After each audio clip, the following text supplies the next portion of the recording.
அம்மாவா? எப்படி லவ் அவங்க லவ் பண்ணாங்க, ஸ்டோரி. எப்படி கல்யாணம் பண்றதுக்கு முடிவெடுத்தாங்க அப்படிங்கறதெல்லாம். ஆ அதெல்லாம் நிறைய சொல்லியிருக்காங்க. லெட்டர்ஸ்லாம் கூட இன்னும் வச்சிருக்காங்க.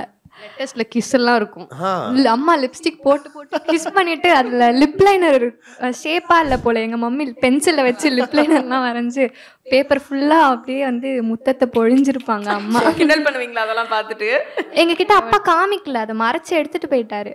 அப்புறம் தான் அது என்னது காமிங்கன்னா என்னோட கசின் சிஸ்டர், அவங்க இன்னும் எல்டர், அவங்களுக்கு மட்டும் காமிச்சாங்க. அப்புறம் கசின் அவங்க வந்து காமிச்சிட்டாங்க எங்க கிட்டலாம். இன்னொரு பேப்பர் ஃபுல்லாக வந்து நான் வந்து இத்தனை மணிக்கு இந்த பஸ்ஸு கிட்ட வருவேன் அப்படி இப்படிலாம் எழுதியிருந்தாங்க லெட்டர். இன்னொரு ஜோக் என்னன்னா, என் அம்மாவோட அப்பா தான் லெட்டரே கொண்டு போய் போடுவாரு அப்பாக்கு. அந்த அளவுக்கு வந்து லவ் பண்ணியிருக்காங்க. எங்க அம்மா அடம் பிடிச்சு ஒத்துக்க வச்சுட்டாங்க சாப்பிடாம இருந்து. என் அம்மா வந்து லாஸ்ட் கிட், தேர்டு. ஃபர்ஸ்ட் 2 பொண்ணுங்க, என் அம்மா தேர்ட். ஸோ செல்லம் அதிகம் என் தாத்தா கிட்ட இருந்து. அதனால வந்து லவ் பண்ணுற விஷயம் தெரிஞ்சு வீட்டில் பிரச்சனை தான், அக்செப்ட் பண்ணல.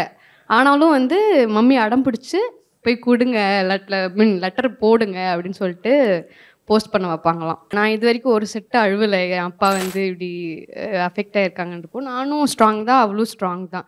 ஸோ அப்பா அதுக்கு மேலே he has will power. So கண்டிப்பாக ஹி இஸ் கெட்டிங் பெட்டர்ன்றது. அவ்வளோதான், இப்போ டான்ஸ் ஆட வேண்டியது, அடுத்து எப்போ டான்ஸ் அப்படின்னு சொல்லிட்டு தான் அப்படிதான் பேசுவார் அவரும். ஸோ அந்த விஷயம் கேட்கும்போது மனசில் அந்த பதட்டம் எல்லாம் இருந்துச்சு தான். பட் நாங்கள் ஸ்ட்ராங்காக இருக்கோம். இல்லை இது எண்டு கிடையாது, நமக்கு இனிமே தான் லைஃபே இருக்குது அப்படின்ற ஒரு தாட் வந்து ரொம்ப ஸ்ட்ராங்காக இருக்குது. ஏன்னா இன்னும் அவர் நிறைய பார்க்கணும், நானும் நிறைய பண்ணணும், அவளும் நிறைய பண்ணணும், அதெல்லாம் அவர் பார்க்கணும். ஸோ கண்டிப்பாக he will get better and come back. அவ்வளோதான். நான் வந்து பயங்கர ஓவர் திங்கிங் பர்சன்.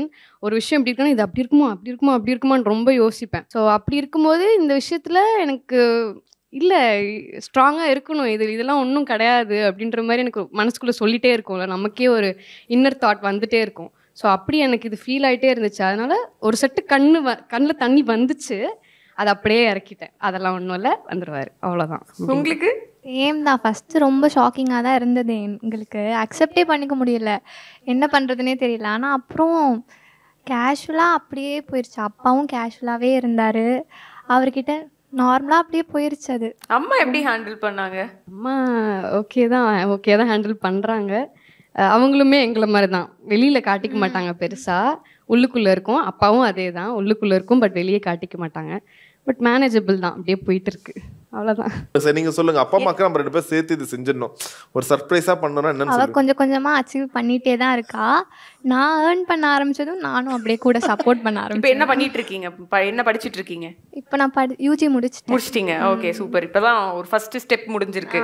ஆக்சுவலி அவளும் ஏர்ன் பண்ணிட்டு தான் இருக்கா, மூவி பண்ணிட்டா. ஸோ அதுதான் ரிலீஸ் ஆகிறதுக்காக நாங்கள் வெயிட்டிங்.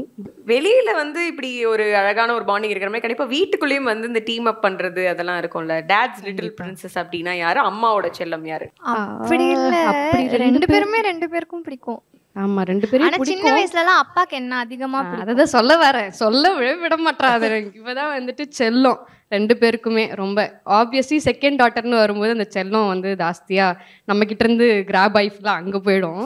ஸோ அந்த மாதிரி வீட்டுக்கு வரவங்களுமே ஆப்வியஸாக செகண்ட் டாட்டர் அவள் மேலே அதிகமாக செல்லம் காட்டுவாங்க. க்யூட்டாக வேறு இருப்பாளா இவ, அதில் அதிகமாக. ஸோ ஒரு 12th ஸ்டாண்டர்ட்லாம் முடிக்கிற டைம்லலாம் கொஞ்சம் கொஞ்சமாக அவர் வெளியே விட ஆரம்பித்தார். அப்படியே போனாலும் 5:30 6க்குள்ளே நீ வீட்டுக்கு வந்துடணும், அப்படி தான் ஸ்ட்ரிக்டாக இருப்பார். வந்து கொஞ்சம் லேட் ஆகிடும், போக போக என்ன ஆயிடுச்சு 10 மணிக்கெலாம் வந்து வர டைம் ஆயிடுச்சு. அப்போ என்ன சொல்கிறதுனே தெரியாது. என் ஃப்ரெண்டுக்கிட்ட ஃபோன் கொடுத்து ப்ளீஸ் நீ பேசு அப்படிலாம் சொல்லுவோம். வீட்டுக்கு வரும்போது என் அம்மா சொல்லியிருப்பாங்க, திட்டிகிட்டு இருந்தாரு அப்படின்னு சொல்லுவாங்க. ஆனால் வீட்டுக்கு போகும்போது அப்போ நார்மலாக தான் இருப்பார் அவர். ஆக்சுவலி நான் கரெக்டாக ஸ்டெப்ஸ் ஏறி வர சவுண்டு கேட்டு எங்கே போனாவ, அறிவில்லை இவ்வளோ நேரம் ஆகுது அப்படின்னு வேணும்னே கத்துவார், நம்ம பயப்படுவோன்ட்டு. ஸோ இது எப்போவுமே நான் வெளியே போயிட்டு லேட்டாக வந்தால் அது பண்ணக்கூடிய விஷயம். அவர் ஃபர்ஸ்ட்லாம் பிடிக்கவே பிடிக்காது, திட்டுறதெல்லாம். ஏன் இப்படி இருக்காங்க, மற்றவங்களுக்குலாம் நல்லா ஜாலியாக இருக்காங்க பேரண்ட்ஸ்ன்னு இருக்கும். வளர்ந்ததுக்கப்புறம் தான் புரிஞ்சது அவர் அப்படி இருந்தது தான் கரெக்ட். அதனால தான் நாங்கள் இப்படி இருக்கோம் அப்படின்ற ஒரு எக்ஸாம்பிளாக இருந்தார் அவர். ஏன்னா அம்மா கொஞ்சம் ஜாலி டைப் தான், அப்பா தான் ரொம்ப ரொம்ப ஸ்ட்ரிக்ட்டு. ஸோ நாங்கள் இந்த ஜென்ரேஷனில் நாங்கள் இப்படி இருக்கோம் அப்படின்றது மற்றவங்களே லைக் பார்த்து வியந்திருக்காங்க. ஸோ அது ஏன் வந்துச்சுன்னு யோசிக்கும் போது ஆப்வியஸாக அப்பா ப்ரொடெக்டிவாக இருந்து ஸ்ட்ரிக்டாக இருந்தனால மட்டும்தான் நாங்கள் இப்படி இருந்திருக்கோம் அப்படின்ற ஒரு இது வரும்போது வி ஃபீல் ஓகே, ஹாப்பி, மெச்சோர்டாக யோசிப்போம் அந்த டைமில்.